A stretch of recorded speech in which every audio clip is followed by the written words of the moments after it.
Seguramente si empiezas en esto de la fotografía te gustaría aprender a dominar el modo manual de tu cámara. El modo manual para poder dominar este triángulo de la exposición, este famosísimo triángulo de exposición, que se refiere a dominar la apertura del diafragma, el ISO, la velocidad de disparo, para que podamos tener una fotografía bien expuesta. Así que bienvenidos a mi canal, yo soy Emerson Lemos y en este vídeo te voy a enseñar cómo disparar en el modo manual de tu cámara. Empezamos.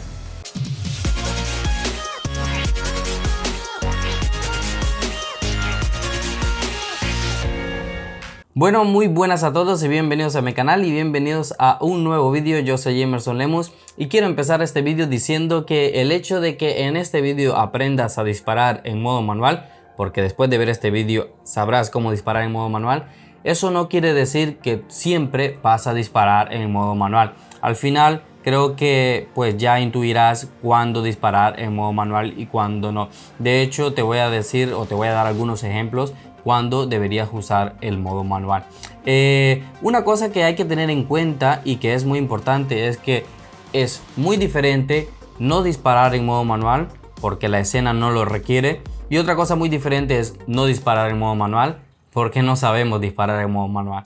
Y déjame decirte que si no sabemos disparar en modo manual, que sería lo más básico o lo primero que deberíamos aprender en fotografía, pues no iremos muy lejos en fotografía. Así que es muy importante que aprendamos a dominar el modo manual de nuestra cámara. Y como verás, ya tengo listos allá los muñequitos para este vídeo, para hacerlo con un ejemplo muy práctico. Y ahora mismo les voy a poner iluminación para que empecemos de una vez con este vídeo.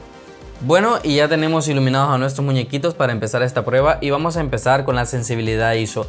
La sensibilidad ISO, básicamente, para que me entiendas así muy rápido, es que le estamos diciendo a nuestra cámara que fuerce un poquito el sensor para que incorpore luz en la escena.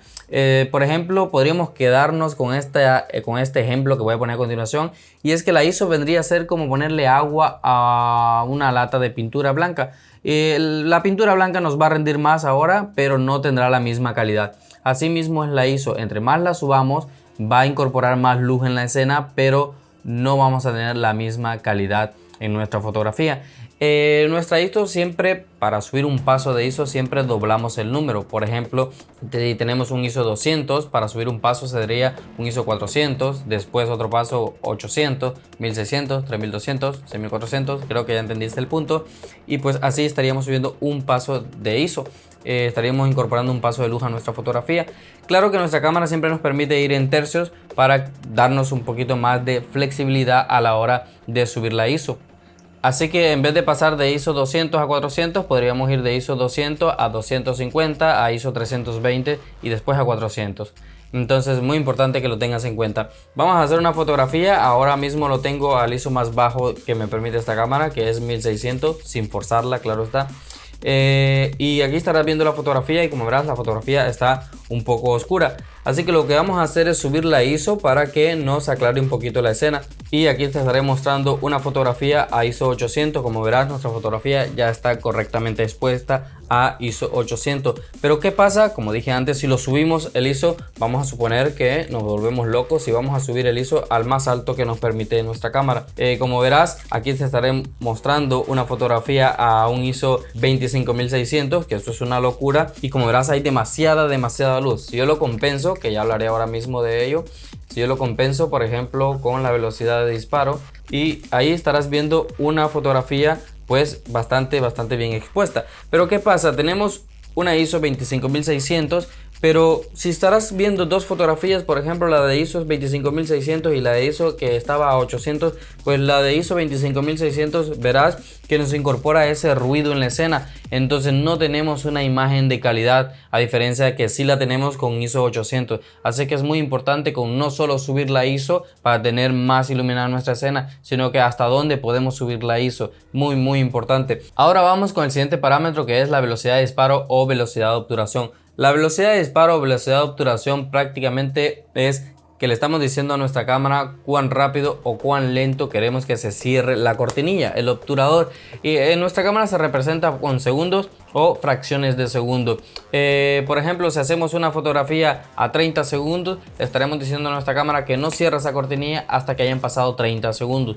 Con lo cual nuestra cámara estará recibiendo luz o el sensor de nuestra cámara, perdón, estará recibiendo luz por 30 segundos. Eso es ideal, o es un número ideal para hacer fotografías, por ejemplo, de agua sedosa, para hacer fotografías de nubes movidas o entre otras cosas creativas. Pero algo que tenemos que tener en cuenta, que si hacemos fotografías con una velocidad muy baja, como por ejemplo 1 segundo o 1 partido por 15, 1 partido por 8, pues tenemos que tener un trípode, porque si nuestra cámara no cuenta con estabilizador en el cuerpo o no contamos con un lente estabilizado, pues recordemos, nuestra foto nos va a salir trepidada. ¿Qué quiere decir trepidada? Que no va a salir nítida.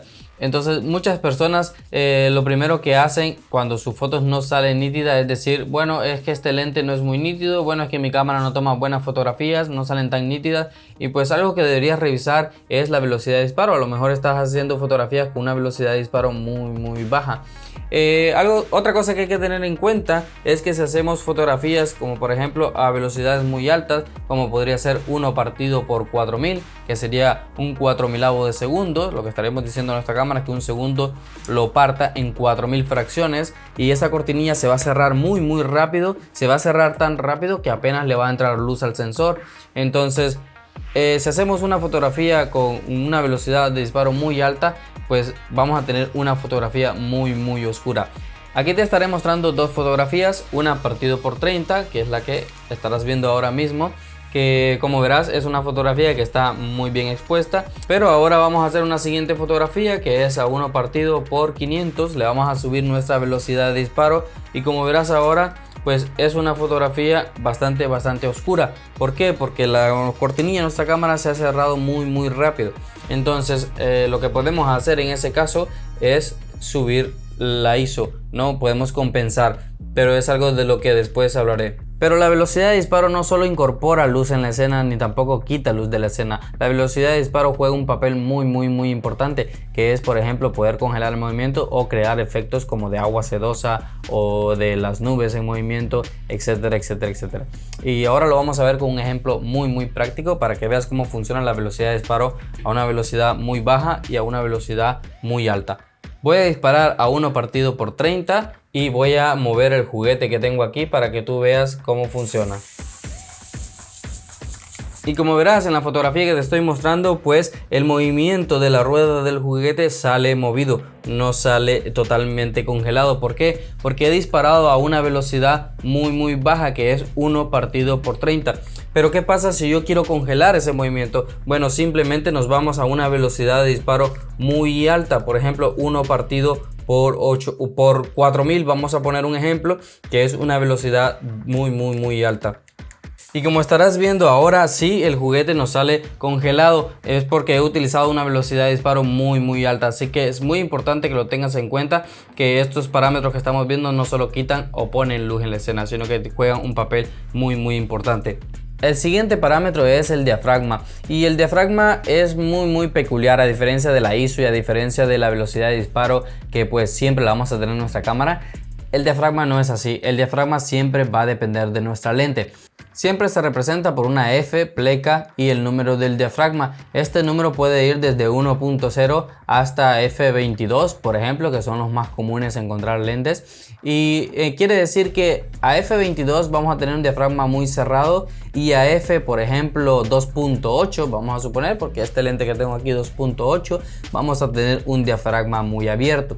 ¿Qué quiere decir? Que a F22, que es un diafragma muy cerrado, el ojito de nuestro lente va a estar muy cerrado, le va a entrar poca luz, y a F2.8, por ejemplo, el ojito de nuestro lente se va a abrir mucho, lo cual le va a entrar mucha luz. Te voy a hacer dos fotografías para que veas la diferencia entre uno y otro. Y ahora voy a hacer la fotografía a F2.8. Y aquí estarás viendo la fotografía a F2.8, una fotografía muy bien expuesta. Ahora vamos a hacer una fotografía a F, vamos a suponer, no nos vamos a ir al extremo porque no vamos a ver nada en la fotografía, pero lo voy a hacer, vamos a un F11 y voy a hacer la fotografía. Y como verás, aquí estas dos fotografías, a F2.8 tengo mucha luz y a F11 tengo muy poca luz porque el ojito de mi lente ya se va cerrando. Pero el diafragma es muy peculiar también. El diafragma no solo podemos poner luz en la escena o quitar luz de la escena. Del diafragma depende la profundidad de campo que tengamos en nuestra fotografía. Lo que quiere decir que si yo uso un diafragma de 2.8, pues voy a tener poca profundidad de campo. Poca, es decir, parte de la fotografía enfocada y lo demás no va a estar enfocada. Pero si yo uso un diafragma de f8, por ejemplo, voy a tener más parte de la fotografía enfocada y así sucesivamente. Entre más lo suba, pues más parte de la fotografía va a estar más enfocada, y lo vamos a ver ahora. Por ejemplo, a un diafragma 2.8 que entra mucha luz, vamos a hacer una fotografía. Como verás, pues los muñequitos de atrás no se ven del todo enfocados, se ven un poco desenfocados. El de enfrente sí, porque ahí es donde he clavado el foco. Así que a un diafragma de f2.8 quiere decir que desde donde he clavado el foco, que ha sido en este muñequito, hasta una parte hacia atrás y una pequeña parte hacia adelante, eso es lo que nos va a salir enfocado. De ahí todo lo demás no va a salir enfocado porque estoy utilizando un diafragma muy abierto, que sería 2.8, así que la profundidad de campo es muy pequeña. Pero ¿qué pasa si yo subo el diafragma? Por ejemplo, lo voy a subir a un por ejemplo a un F11, vamos a suponer, y bueno, lo voy a compensar con el ISO.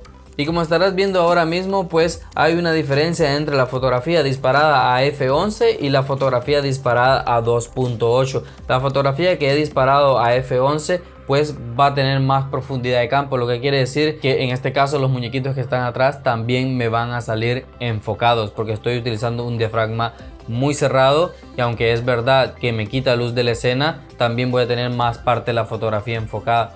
Así que esos son los tres parámetros de la exposición para dominar el modo manual de nuestra cámara. Y como verás, con lo que tenemos que jugar siempre es con compensación. Es decir, que por ejemplo, si no queremos subir tanto la ISO, podemos bajar la velocidad de disparo para tener más luz, o podemos abrir mucho el diafragma a lo que nos permita nuestra lente. Pero si no tenemos una lente muy luminosa y nuestro diafragma solo llega a f4, por ejemplo, y todavía queremos más luz en la escena, pero no queremos subir el ISO, entonces podemos bajar la velocidad de disparo. Pero si queremos congelar el movimiento, por ejemplo a nuestros hijos, nuestras mascotas que se mueven mucho, vamos a tener que subir la velocidad de disparo, pero vamos a tener que sacrificar luz de la escena, entonces ahí sí podemos subir la ISO. Parece complicado, pero no lo es. Simplemente tienes que jugar con los tres parámetros para que logres un equilibrio en tu fotografía y tu fotografía esté muy bien expuesta. Recuerda que por ejemplo en situaciones como fotografía de calle, o en situaciones como fotografías que haya mucho movimiento, tu hijo corriendo, tu mascota corriendo, no es recomendable, o pues no siempre se usa, al menos yo no lo utilizo en modo manual. ¿Por qué? Porque en lo que pienso qué parámetros puedo tocar, bueno, voy a subir la ISO, voy a hacer esto, pues ya he perdido un momento que tal vez nunca se repita. Entonces es muy importante que, aunque ahora ya sabes cómo dominar, cómo disparar en manual, no es que siempre vas a tener que disparar en manual, solo cuando la situación lo requiera, solo en fotografías que pues quieres tener todo controlado, una fotografía de paisaje, o quieres hacer algo muy interesante como por ejemplo un agua sedosa, entonces sí tienes que utilizar parámetros manual, porque tú le estarás diciendo a tu cámara cómo quieres exactamente disparar esa fotografía. Así que eso ha sido todo de cómo disparar en modo manual. Ahora ya sabes cómo disparar en manual, ahora solo falta que tú practiques con tu cámara. Y pues si algo no quedó muy claro, si tienes alguna pregunta, por favor dejármela abajo en los comentarios y yo con gusto voy a responderla. Mi nombre es Emerson Lemus, espero haberte ayudado muchísimo con este vídeo, con este tema, y pues nos vemos hasta la próxima. Chao.